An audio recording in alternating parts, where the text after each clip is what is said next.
नमस्कार, मैं अश्विनी दीक्षित और आप देख रहे हैं इंडिया बॉयज। सब सीधे चलते हैं खटीमा, जहां से मुख्यमंत्री पुष्कर सिंह धामी जन जन की सरकार मुख्य सेवक आपके द्वार कार्यक्रम में शामिल हुए हैं। माता की, भारत माता की,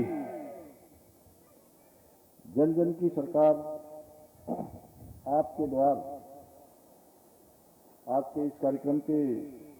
अवसर पर मंच पर आसीन अभी जिनका संबोधन आप सब लोगों ने सुना, उधम सिंह नगर जिला पंचायत के अध्यक्ष श्री अजय मौर्य जी, चेयरमैन नगर पालिका परिषद खटीमा श्री रमेश चंद्र जोशी उर्फ रामू भैया, इनको रामू भैया के नाम से सब जानते हैं ना। हमारे अभी जिनको उत्तराखंड सरकार में दर्जा मंत्री की जिम्मेदारी मिली है, ऐसे श्री रंजीत सिंह नामधारी जी, श्री किशन सिंह चिन्ना जी, ये यहाँ से लंबे समय तक जिला पंचायत के सदस्य भी रहे हैं। हमारे नानकमता विधानसभा के पूर्व विधायक डॉक्टर प्रेम सिंह राणा जी, हमारे युवा नेता श्री रविंद्र राणा जी, मंडी परिषद के चेयरमैन अनिल प्रभु जी, सागर सिंह धामी जी जिला पंचायत सदस्य, प्रेम सिंह टुन्ना जी चेयरमैन नानकमता, और हमारे पीछे हमारे बैठे हुए सभी ग्राम प्रधानगण, यहाँ के ग्राम प्रधान जिन्होंने और उनके साथियों ने मेरा स्वागत किया, ऐसे हमारे सभी युवा क्षेत्र पंचायत के सदस्य, सभी हमारे जनप्रतिनिधिगण, हमारे जनपद के जिलाधिकारी श्री नितिन सिंह भदौरिया जी और एसएसपी श्री अजय गणपति जी, और आज जिनके तत्वाधान में ये शानदार यहाँ पर प्रदर्शनियों का आयोजन किया गया है, ऐसे हमारे मुख्य विकास अधिकारी श्री देवेश सासनी जी और सभी उपस्थित हमारे मनोज भैया क्या कर रहे हैं उधर, मनोज शाही जी, मल्ली साहब, और पंतनगर से आई हुई हमारे प्रोफेसरों की एक टीम वैज्ञानिकों की, डॉक्टर अजय और उनके साथ आए हुए सभी साथीगण, सभी विभागों के आए हुए सभी अधिकारीगण, सभी कर्मचारीगण, और मेरे सामने बड़ी संख्या में, मैं कहूं कि 80% इस कार्यक्रम में हमारी बहनें आई हुई हैं, मेरी माताएं आई हुई है, मातृशक्ति आई है। जरा एक बार जोरदार सबके लिए ताली बजा दीजिए। और मेरे इस क्षेत्र के सभी बड़े बुजुर्ग, सभी युवा साथी, नौजवान भाइयों बहनों, प्यारे बच्चों, मीडिया के हमारे सभी भाई, सभी मित्र, मैं आप सभी का आज के इस कार्यक्रम में आप सबका स्वागत करता हूं, आप सबका अभिनंदन करता हूं कि आप सब इतनी बड़ी संख्या में, इतनी बड़ी धूप में यहाँ आए हैं, और आज जन जन की सरकार आपके द्वार कार्यक्रम के माध्यम से सच में मुझे भी आज बहुत दिनों के बाद एक ही कार्यक्रम में आज प्रातःकाल से ही, पहले वहां हमारे रामाधार जी के घर पर गांव में जाने का, वहां भी आप सबके दर्शन करने का अवसर मिला, और आज इस कार्यक्रम के माध्यम से इतनी बड़ी संख्या में आप सबके दर्शन हो रहे हैं, आप सबका आशीर्वाद मिल रहा है। मेरी माताओं ने, बहनों ने यहां पहुंचने पर भी आज तिलक लगाकर मेरे को आशीर्वाद दिया। मैं उन सबको अपना नमन करता हूं, सबको मैं प्रणाम करता हूं, आप सबका हृदय से स्वागत करता हूं। और सच में आप सबके बीच में आना मेरे लिए हमेशा बहुत प्रतीक्षा मुझे रहती है, और जो अपनापन आप लोग देते हैं, जो अपनत्व देते हैं, उससे मेरे अंदर एक नई ऊर्जा का संचार होता है, मुझे नई ताकत यहां से मिलती है, और ये मेरे लिए शब्दों में व्यक्त करना संभव नहीं है। और खटीमा की इस पावन माटी का मुझ पर हमेशा से आशीर्वाद रहा है, और आपका यही आशीर्वाद है कि मुझे दिन रात आपकी और प्रदेश की सेवा करने की शक्ति देता है। भाइयों बहनों, आज देश और उत्तराखंड विकास के एक स्वर्णिम कालखंड से गुजर रहा है, जिसकी कल्पना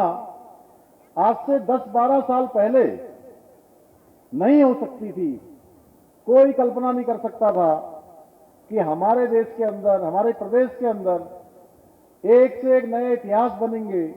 एक से एक नए काम होंगे, आम जनता को, सामान्य जनता को, गरीबों के जीवन को आगे बढ़ाने के लिए इतनी सारी योजनाएं आ जाएंगी। आदरणीय प्रधानमंत्री श्री नरेंद्र मोदी जी के 12 वर्षों के कालखंड में भारत के इतिहास में ये साहस का, संकल्प का और सिद्धि का एक काल रहा है। और मोदी जी के इन संकल्पों ने देश में एक बड़ा बदलाव करके दिखाया है, जिन्हें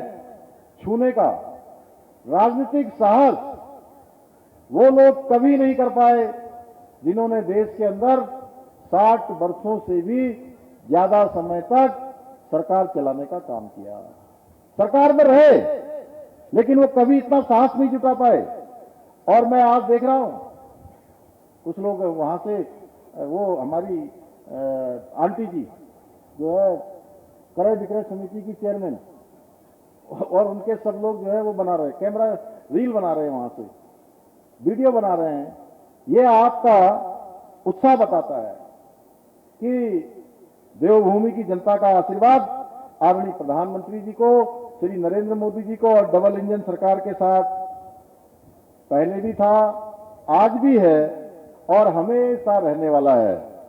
भाइयों बहनों, मोदी जी के 12 वर्षों की यात्रा एक सरकार की उपलब्धियों की यात्रा नहीं है।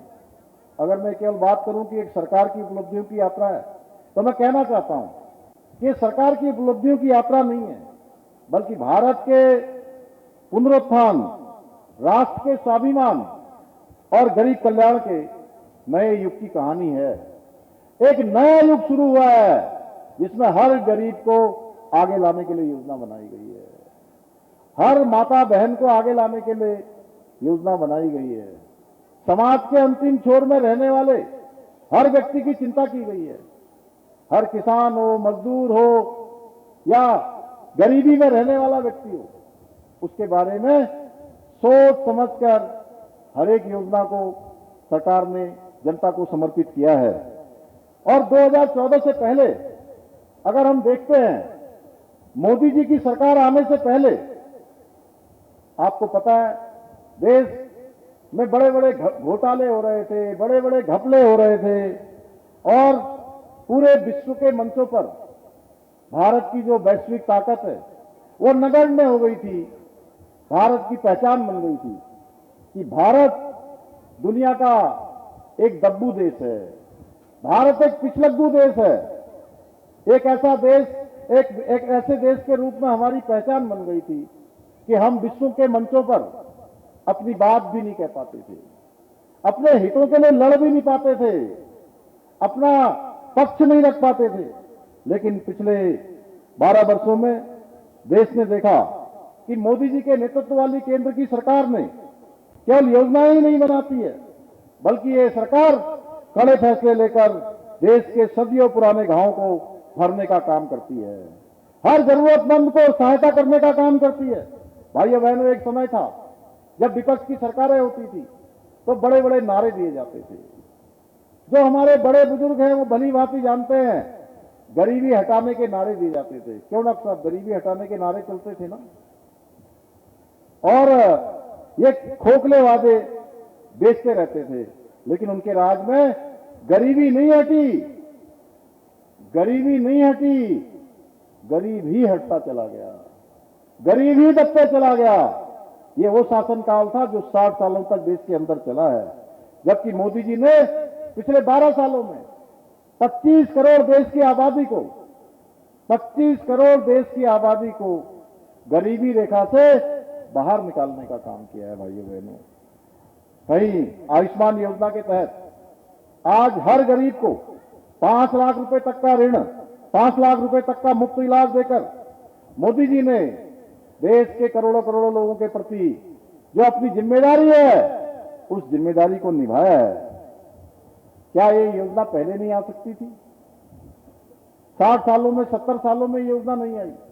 मोदी जी ने प्रधानमंत्री बनते ही हर एक गरीब के लिए सुनिश्चित किया कि जिसको इलाज की आवश्यकता पड़ेगी उसके इलाज के लिए 5 लाख रुपए का मुफ्त इलाज सरकार के द्वारा करवाया जाएगा। भाइयों बहनों, डिजिटल इंडिया के क्षेत्र में क्रांति आई। आज छोटे छोटे रेहड़ी वाले, पटरी वाले, ठेले वाले आज और बड़े से बड़े व्यापारियों को इस क्षेत्र में लाभ हुआ है। एक दौर था जब दिल्ली से 100 रुपए भेजा जाता था तो जिसके लिए भेजा जाता था उसके पास पहुंचते पहुंचते 10-15 पैसा ही बच जाता था। बीच में बिचौलिए कमीशन खा जाया करते थे, दलाल बीच में ही